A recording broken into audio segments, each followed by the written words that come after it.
Ate, kanina ka pa ba?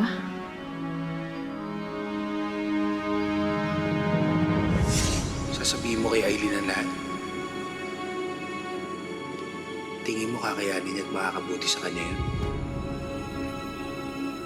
Tingin mo kakayanin niya?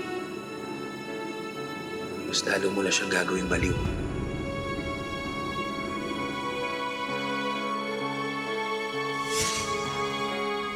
Ate,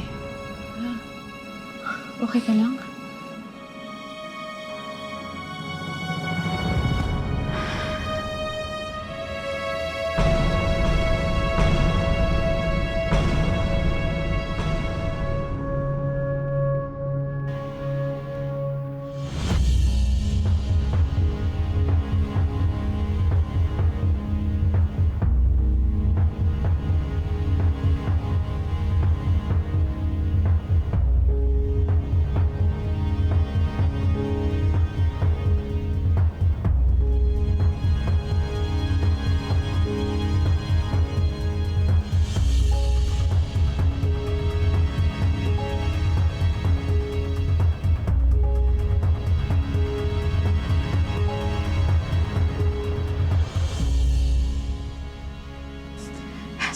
Sorry.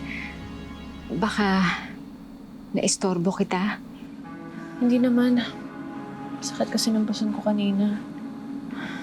Dysmenorrhea ko, ang lala eh. Kaya tinulog ko na muna pagkatapos ko uminom ng gamot. Si Peter ba nandyan pa? Pinauwi ko na siya. Hindi man lang ako nakapagpasalamat sa kanya sa pagpapantay niya sa akin. Aileen, may sasabihin Ano, sana. ate? Naginipan ko si Malaya. Iyak siya ng iyak.